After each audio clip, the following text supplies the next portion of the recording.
All right, guys. So it's been a minute since I've put an update on this thing. Um, that's mostly because my job. Back when I was working at Walmart, I was able to have time to do stuff.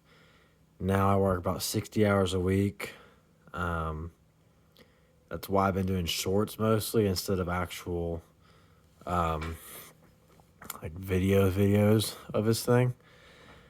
Um, I post on TikTok mostly just because I feel like their editor for shorts and stuff is so much better than YouTube right now, and I don't really have time to get on my PC and edit anymore. So this is probably gonna be uncut, but I wanted to tell you guys all I've done to this car since I got it. Last time you saw it, it was running um, and driving.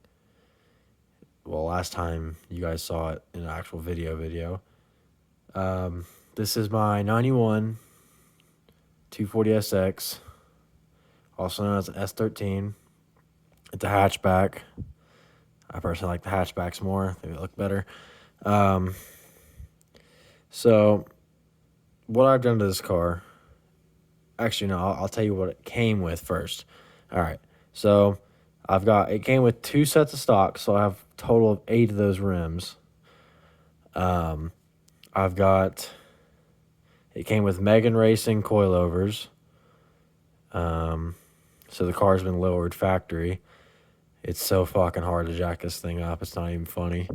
Um, I think other than that, that's all that's been done to the car. Oh, we also had wired fans. They got rid of the clutch fan, which is part of the reason I had to pull the motor. Um, but the reason it blew up and I had to pull the motor is because, one, it overheated. Um, it overheated like probably a week into owning it. And the reason that was so detrimental is because it had a multi-layer steel or MLS head gasket on it. And if there's any sort of warping on the head or block, those head gaskets just decide not to work anymore. They're very particular. They can hold high power, but basically when you overheat the car, they're done for. So it overheated once. It was still in running condition. It was okay. That's because the fans weren't turning on. So that's why I had to remove the old ones and put the new ones in. So the first time it happened, I was like, okay, it still runs. We're okay. It was all good. Then about 2 weeks later, I started hearing funny noises from the transmission. I was like, oh, my clutch is probably going out. That's no big deal. I'll get a new one. And about 2 days after I ordered the new clutch, me and my buddy were coming back from my dad's house. And in the driveway, we heard a clank and it revved to the moon whenever I stepped on the throttle. And it did not want to go anywhere. So, turns out, whoever put the flywheel on didn't use Loctite. So, the flywheel bolts backed out. The flywheel got loose. And it marred the hell out of the back of the crank. So, I had to get a new flywheel, new clutch. Got it running again. It was all good. Had it running for 2 days.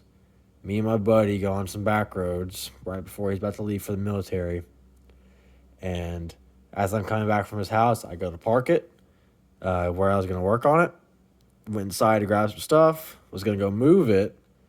And she wouldn't start at all. Would not fucking start. It would crank, fire on like 1 or 2 cylinders, and it would not go any further than that. So I was like, fuck. The car is fucking weird. I could buy a compression tester, and cylinder 1 was down like 20 psi. Cylinder 2 was down about 10, and then 3 and 4 I think were in the acceptable range. It's like, fuck, my piston rings went out. No, my dumbass didn't think about the MLS head gasket. So I probably could have got away with just a head gasket job, having like just have the head resurfaced and then use a spongy head gasket, but it doesn't matter. So I pulled the engine. That's where most of the videos you guys have been seeing have been. I pulled the engine back in like late May, early June. And then I bought all the stuff for it. I bought Tomei forged H rods. So it's got H rods in it. I bought Brian Crower half mil over bore pistons, and they lowered the compression instead of 9.2 to 1 to 9.0. So it's just got a flat 9 compression. Full ARP on the rods. I got ARP bolts for the bottom end.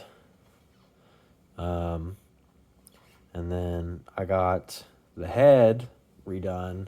It's got half a mil oversized stainless steel valves with dual valve springs and all Brian Crower retainers. I think I didn't use titanium because they wear out quicker. So basically the whole engine's been done. Everything in the engine's new except for the crank. And just the crank I think is the only thing that's not new on the internals. So it's built. I bought a turbo kit for it. I'm pretty sure you guys saw on the shorts. Right now, I'm trying to get it broke in A. I'll do the fucking 500-mile break-in, run it for probably another 500. So that'll put 1,000 on the odometer. And then we'll take it to a shop, bolt all the turbo kit stuff, get the intercooler and stuff ran, and then we should have a turbo KA. I'm expecting about 230 wheel horsepower out of that kit at the beginning. I got to get 1,000cc injectors. I'm going to get a bigger fuel pump. I'm going to get a AEM plug and play wiring harness. So I'll take the whole wiring harness out, put an AEM ECU in, all that stuff. That's why I bought AEM gauges, which you can see the sticker right there.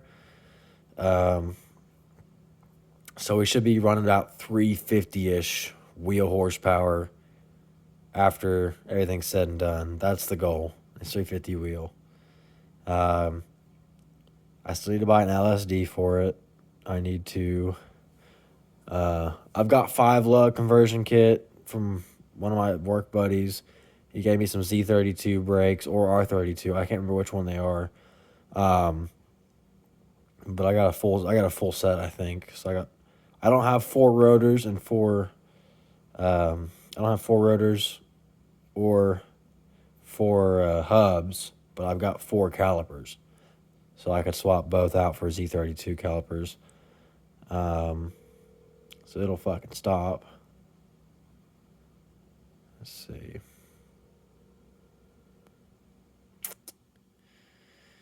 I think that's about it. Let me pop the hood. I'll show you the engine bay in real time. So, we're back. I painted this very pale pink, as you can see. The whole car is going to be painted that color eventually. But as of right now, I'm just trying to get the thing to run. I got a new ISR radiator. It's like 3 times as thick as the old one was. I got some fresh fans. They move more and they're more powerful than the last ones I had that kind of caused my problems. And then I think that's all I've ordered for the actual engine bay, other than like what's inside that, obviously. I've been using, I think this is an eBay exhaust that came with the car. It doesn't sound bad, but it broke, so it kind of sounds like shit now. But this is just a placeholder until the turbo manifold can be bolted on. I don't want basically a hood stack shooting flames on my damn hood liner before I actually am ready for it to. Um, if you're wondering why I don't have it running right now, is it starts up, it'll kind of run. Um, I think I know this one is working, but I think one of these three right here plug wires are damaged. I got some NGK ones coming in tomorrow. Um, the AutoZone's been fucking me over all weekend over them. So I know I probably should have ordered them from Injuku or something, but I was hoping they would get them in quicker because they were in Knoxville and they were supposed to deliver them to my store, but the guy fumbled the bag and apparently never ordered them, even though I paid for them. It's been a whole ordeal. I hate it. It pisses me off, but it's whatever. They'll be here tomorrow. And then I think the only thing that keeps me from actually driving it is, as you can see, there's no belt on the water pump. It's there. I think it fell down below. I hope it fell down below. I don't remember what happened to it. Let's see. Yeah, there it is. The tensioner for my power steering pump decided it wanted to head out of nowhere. Like, I was tensioning it, and then all of a sudden, I don't have any fucking resistance at all. And I look down, and the bolt comes out. Fucker snapped out of nowhere. There was no resistance at all, and then all of a sudden, it just went and broke. So, I'm waiting for that to come in. That should be coming in Tuesday. So, other than that, it should be ready to rock. I needed to do the 20-minute 20-minute startup, revving it's like 2.5, 3,000 RPMs, just going up and down. But make sure those rings seat pretty good before I actually start putting the car under load. And then it should be ready for the oil change and break-in oil then. So then we can start driving around. You don't understand how excited I am for that to happen. This car has been a fucking massive paperweight for like 6 months. And it finally is able to start running and driving again. So that's all that's in the engine bay. Let's move into the interior. All right, so we're in the interior. It's missing cloth on the door panels, but I didn't know that it was missing cloth until I saw other S13 interiors. It's missing that vent. I've been meaning to buy that forever. These used to be silver. I painted them, so they look a lot better now with that matte black, I think. It's got a few cracks in the dash. I will fix them, but as of right now, I've been making sure to keep it covered. When I park it and stuff like that, make sure it doesn't get any worse. I need to remove that. I like the factory shifter. I'm probably not going to get a different one. I like the way it feels when I did drive it. I'm not a fan of short throws. I hate the way they feel. Let me put the clutch in. But I like fucking, that feels fucking awesome. It feels so good. This one, it had a plastic bushing when I got it. It now has a brass bushing for the bottom of the shifter, so it shouldn't wear out as fast, and it should feel more, I guess, grounded, I guess. It feels a lot better than it did. It was kind of sloppy before. It feels a lot nicer. Those are the parts for the bumper that's laying right there, actually. It's off because I still have to run the intercooler and get all that shit done. But, I mean, it's got all the interior. I need a overhead lamp lens. I think it still works. I just don't have the lens. And then the carpet for the rear interior. And that's on interior I'm missing. But it looks good. I do need to get AC back, though. This thing has not had AC, and I hate it. It's awful. Whoever deleted the AC, I hate you, because turbo is on the power steering side, which I want to delete because mine doesn't even work. And I mean, as you can see, with nothing on, it turns pretty easy. I mean, I know it's up in the air, but like even when we were just driving it, or not driving it, but pushing it through the grass in my yard, it still didn't feel bad. It'll feel even better moving at a decent speed. But yeah, I gotta get the AC put back in now. Heat works though. I am happy the heat works. When I take the dash out to get it repair the cracks, I'm changing that heater core because I saw somebody's recently their heater core exploded, and it was just pouring coolant on the carpet right there, and I'd hate for that to happen. But yeah, I got a new sunroof latch. I do need to get the sunroof. I don't know what it is, but the place this lays in, it's like right here, like where the water's supposed to run out. It's, I think the drain for it's clogged and it's just sitting up there and rusting. So I need to find out what's wrong with that. And for those of you who want to know, hold up. Oh no. Did I leave the key on? Or is it? Dang, hold up. Well, for everybody wondering, the pop-ups do work. It's just I'm an idiot and I left the ignition on for like 2 days. So she's dead as a doornail. But they do work. They probably need some adjustment because I think one side's a little higher than the other, but it'll be all right for now. But other than that, that's really all that I've done. I've got big plans for it. I'll try to make more videos, but no promises. I work a lot of hours.